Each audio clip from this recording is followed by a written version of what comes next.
Alright, mega mega mega love shoutout. Ito, pakinggan natin si Senate President Sherwin Gatchalian sa kanyang interview kaninang umaga. Latest interview ni Sherwin kanina. Mayroon po siyang gustong sabihin at paglilinaw na dapat mangyari sa Senado, mga absat. Ito, pakinggan natin. Pasok. Sherwin Gatchalian, reject Cayetano's claim. Naku, ni-reject na naman niya si Cayetano's claim. Linking Senate leadership change to flood control probe. Agoy, ito talaga si Cayetano, oo. O, sige tuloy. Magandang umaga po. Good morning. Bagong Senate President. Sabi ko sa inyo, magiging Senate President ito eh. Napakasipag po. Ay, shout out sa mga nag-comment, mga absat. Shout out sa inyo, no? Andyan si Elena Garcia, si Janet, si Desert Springs, saka si Rain Tarayo. Shout out sa iyo, mga absat. Okay, tuloy. Although tayo, naintindihan po natin, mukhang naitsapwera na po tayo sa Gising Pilipinas, pero okay lang dahil nagpapa-interview naman po siya sa Senate media. So pag nakakasingit po tayo from time to time, magpasalamat na po tayo dahil sobrang busy mo na po nito. From now on, Senate President Sherwin Gatchalian. Hi sir!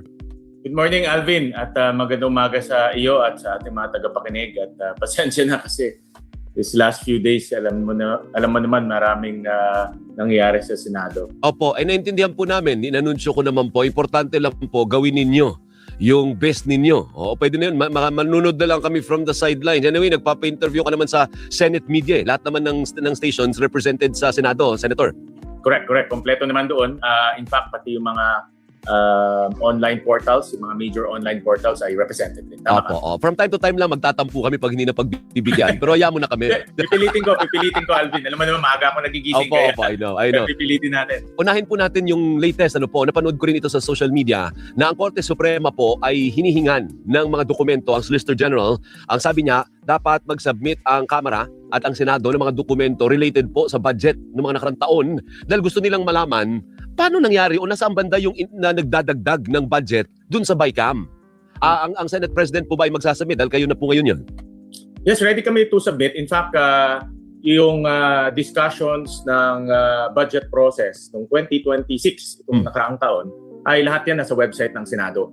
So, at lahat ng transcript ay naka-upload rin sa Senado. Pati na yung mga attachments. May mga amendments ang mga senador, may mga amendments ang subcommittees, yan lahat ay naka-upload. Kaya kung 2026 ang pag-uusapan, kompleto yan sa aming website. Opo, pero kayo, you had been a member of the Bicameral Conference Committee dati. Ano po? Totoo ba yung nangyayari na parang ang kutob siguro ng Korte Suprema, nangyayari yung insertion nandun sa BICAM, tinataas nila yung o binabawasan nila yung budget items. Nangyayari po ba yun? Actually, Alvin, ang budget process kasi maraming steps yan. No? So Opo. pwede kang mag-introduce ng amendments, let's say sa period of amendments, pwede ka rin mag-introduce ng amendments pagdating, let's say, ng BICAM. Even during the discussions, pwede ka mag-amend may technical working group, pwede ka rin mag-introduce ng amendments. So maraming steps na pwede ka mag-introduce ng amendments. Ang importante dito, unang-una, yung amendments mo ay may basehan. For example, ito ay request ng mga agencies o coordinated to sa mga agencies para hindi nasasayang. Pangalawa, transparent. Importante na ina-upload to sa website at nalalaman din ng mga senador at taong bayan kung ano itong mga amendments. Kaya in 2026, pag makikita natin yung Open BICAM, kitang-kita kung ano yung mga ina-amenda sa floor at ina-upload namin to sa aming website. Pero ang in question ata, Senator, ay yung 2025 kasi doon nagsimula yung flood control issue, hindi ho ba? Tama. At itong 2025, dahil wala pa ako noon sa Finance Committee, sa pagkaalam ko, meron naman itong mga dokumento rin. No? At meron din itong mga supporting documents. Hindi lang nga siya naka-upload sa website. Nasaan ka noon, sir? Nung 2025 I was, Energy? Chairman ako ng Ways and Means? Ways and Means, tama. Chairman ako ng Ways and Means So, Committee. hindi ka kasali sa BICAM noon? Kasali ako sa BICAM at that time. Ang kino-cover ko sa BICAM, yung energy sector. Department of Energy, ERC, PNOC, PSAM, yun ang kino-cover ko at that time. Ang mga vice chair kasi may kanya-kanyang committees yan eh. Opo. At kanya-kanya kaming kino-cover. So yung BICAM nandun ka, pero sa sinasabi, naalala mo naging notorious ang salitang small committee. Noong 2025, ano po? Definitely wala po kayo doon sa small committee. Wala ako doon. No? Ang nangyayari kasi para quote-unquote mabilis yung proseso, dinidelegate ito sa chairman to chairman discussions doon sa mga amendments. Yun ang tinanggal namin noong 2026. Kaya makikita natin na nasa open bycam yung discussions. Apo, sige. So pihit po tayo. Napanood nyo naman po siguro yung panibagong entry ni dating Senate President Alan Peter Cayetano. Mukhang hindi pa po siya tapos. Senator Sherwin, ano po, mukhang masama pa rin ang loob. Nakikipagsagutan pa rin. At involved na naman yung ibang senador. Hindi po kayo, ano po. Pero mukhang hindi pa siya ready, ano po. Hindi ko napanood, Alvin. Yesterday kasi I was busy with iba-ibang kasi first day natin on the job. Apo. Kaya sinisigurado natin na walang madidelay na mga papeles at walang madidelay na sweldo. So hindi ko napanood yung mga videos. Opo. I think may binanggit siya about na bakit niyo ba pinag-iinitan yung Facebook ko? Kayo din naman nag-Facebook din naman? Well, kanya-kanya naman talagang pamamaraan yan para mag-communicate. Iba-ibang tao, iba-iba yung style at kanya-kanyang paraan niya. Kung saan ka komportable at saan tingin mo epektibo ka, pwede mong gawin yun. No? So, kanya-kanya talaga yan. Opo, pakisagot na lang po ang sabi ata, yung mayorya ay pagtatakpan lang daw yung issue ng flood control. Maybe dahil ikaw na naman yung leader ng Senado ngayon, ganun ba ang mangyayari dyan dahil ikaw nakaupo, pagtatakpan nyo na ang kung sino man yung masasangkot sa flood control issue? Alvin, very clear, sinabi ni Chairman Erwin Tulfo na itutuloy niya itong flood control. Pero dapat maayos at mayroong mga affidavits na isasubmit sa committee. At very clear siya na yung affidavit yung magiging basehan dahil hindi natin naman pwedeng pupunta na lang ang isang tao doon o ilang mga tao tapos mag-aakusa kung sino-sino.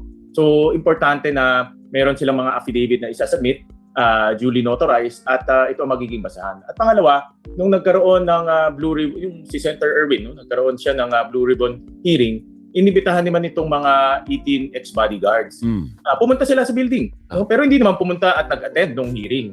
Kaya nakaka-insulto yon at para sa akin, pagbabaliwala ng hearing at yung oportunidad na maglahad sila ng katotohanan, nawala rin. Dahil nasa loob ka na ng building, nandoon ka na at ilang hakbang na lang, nasa hearing ka na, pero hindi ka nag-attend.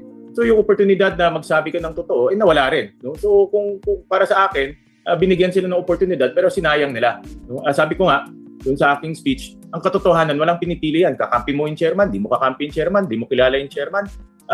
Magsabi ko ng katotohanan kung ikaw ay naimbitahan. Opo. Pero ang bottom line is, tuloy pa ba ang investigasyon ninyo ng flood control o tapos na yun, move on na tayo? Kasi ang sabi ni Senator Erwin sa amin kahapon, kaya mo yung ombudsman na kumilos. Ano po, move on na tayo. Yan ba yung gusto nyo mangyari? Kaya nga ang importante dito, kung mayroong mga bagong ebidensya, bagong testigo, magbigay ng affidavit, magbigay ng dokumento para mapag-aralan ng committee. At ang ayaw nating mangyari ay magamit yung committee sa pag-akusa. No? Dahil madaling mag-akusa pero kung may importante dyan yung ebidensya at yung testimonya. So kung mayroong mga bagong mga ebidensya at testimonya, itutuloy yun. Kaya nga ang panawagan ay magbigay agad ng advance affidavit at advance information at mga ebidensya para mapag-aralan ng komite. So magtutuloy o hindi na muna magtutuloy kung wala namang bagong... Yes, depende yan. Alvin, depende. No? Pwede siya magtuloy kung may mga bagong ebidensya at bagong testigo. Dahil kung matatandaan natin, yung sinabit ni Senator Lacson ay partial report. Ama. So pwede pa siya magtuloy. So pwede pa naman. But so far, wala pa schedule. Wala pang schedule. Ngayon, sabi ni Senator Cayetano, walang nangyari sa leadership niya kasi hindi nag-cooperate ang minority. Sila raw yung walang ginawa nung panahon yun. At saka, yung gastos, Mr. Senate President, para sobrang laki po pala ng gastos nyo dyan sa Senado. Hindi ba pwedeng bawasan? Ganun ba talaga kalaki? 25 million pesos a day. Shout out, Deborah. Marangan tayo. Oo nga, 25 million a day ang gastos ng Senado. Grabe, paldo. Yes, malaki ang gastos dahil nationwide ang coverage ng Senado. Unlike ang Congress na per district, ang gastos ng congressman ay per district. Ang gastos ng Senado is nationwide. No? So, ang coverage namin ay buong bansa. At minomonitor ng Senado yung nangyari sa buong bansa. In fact, buong mundo ang minomonitor dahil meron tayong treaty powers. So, talagang importante, nagtatrabaho yung Senado. At para sa akin ay let's move forward dahil halos lahat, karamihan o halos lahat ng mga senador gusto nang bumalik sa trabaho dahil maraming ang naiwanan. Okay. Ngayon, ang sabi ay nagpalit daw ang mayorya para isway ang vote sa impeachment trial. Kumbaga, ang pinaka-bottom line talaga nito is yung impeachment ni Vice President Sara Duterte. What do you say? Magdedepende ito, Alvin, madalas natin pag-usapan to even before na magdedepende yan sa ebidensyang ipapakita ng both sides, no? Prosecution and defense. Diyan masisway ang mga senator judges. Hindi sa pagpapalit ng liderato, hindi sa pagpapalit ng mayorya, minorya.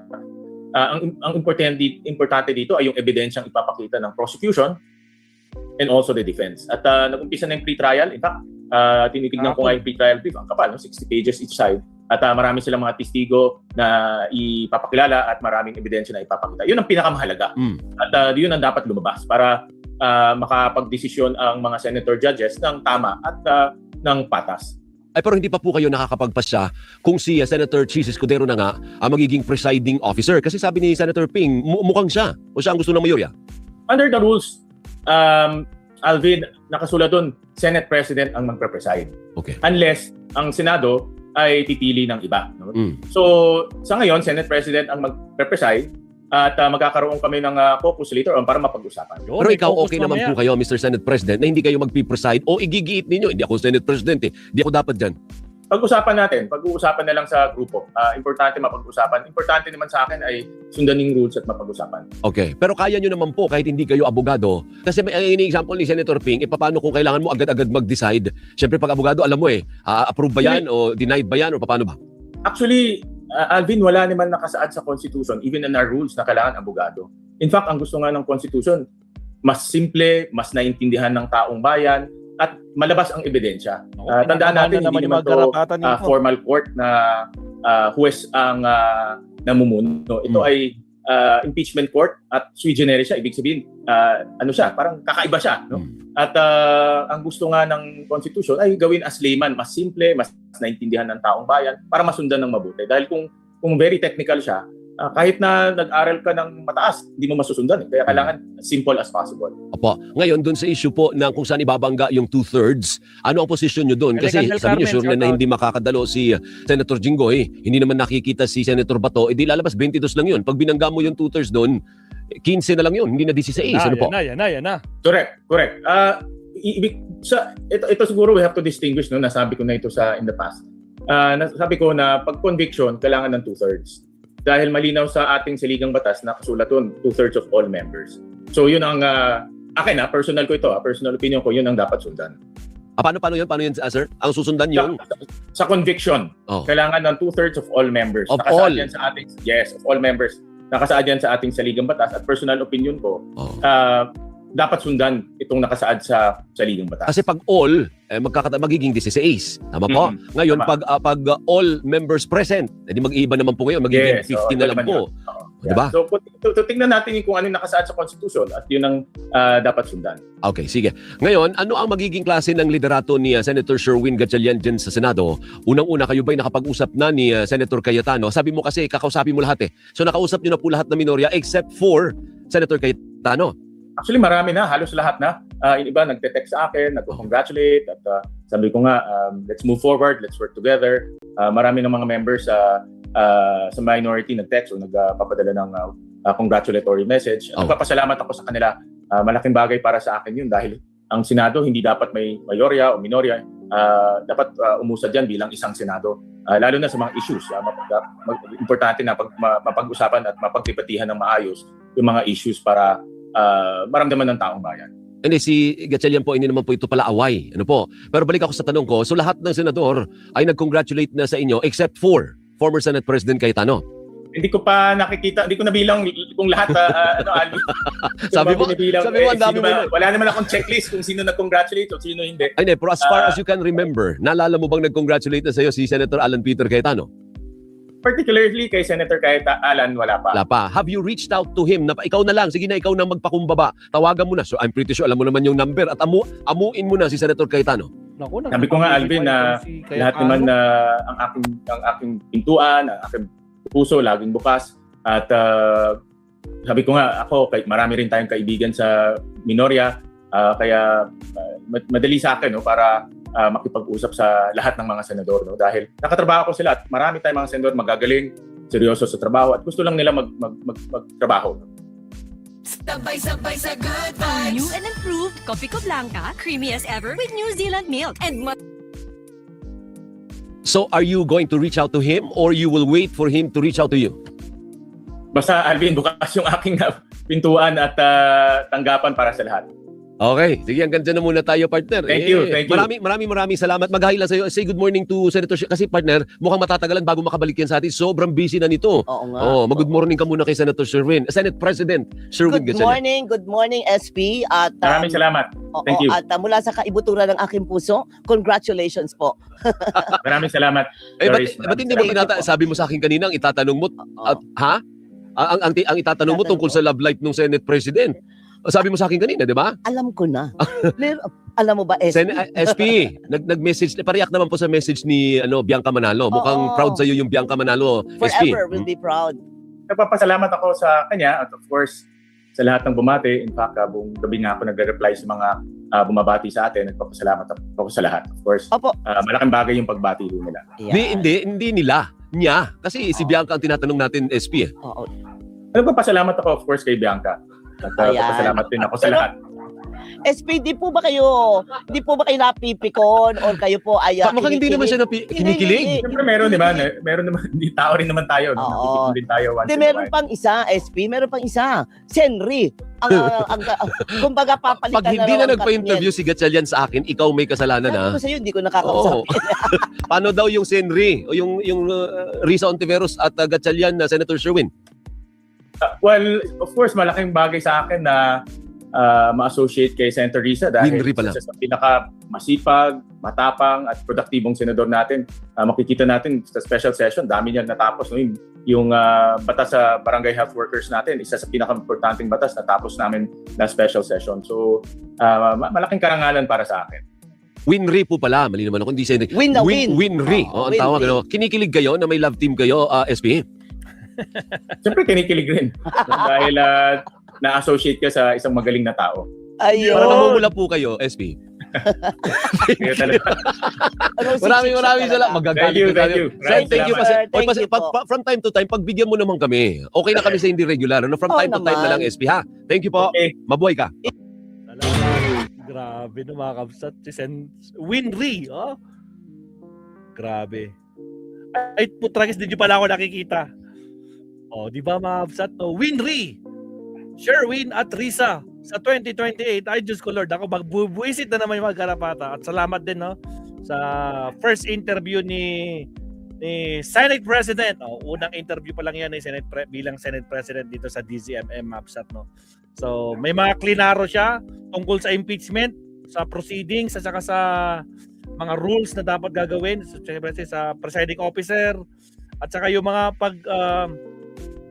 yung hindi maka-move on hanggang ngayon. Hindi pa rin siya binabati bilang Senate President. Oh, talaga. Anak naman, no? Bakit naman ganun, Kuya Alan? Bakit di mo pa rin siya batiin? Di ba common sense yun? Kung alam mong may bagong Senate President, ikaw kusang pupunta. Hindi yung siya mismong lalapit sa'yo. Anak naman ng kamote. Anong petsa na? Move on din pag may time. Ay, Diyos ko Lord. Shout out, Makwan, Elican del Carmen, Deborah G, Rainy Conese, Renny Tario. Shout out sa inyong lahat, no? Alright, next topic tayo, anak ng kamote. Next topic tayo. Countdown muna tayo ulit. Here we go.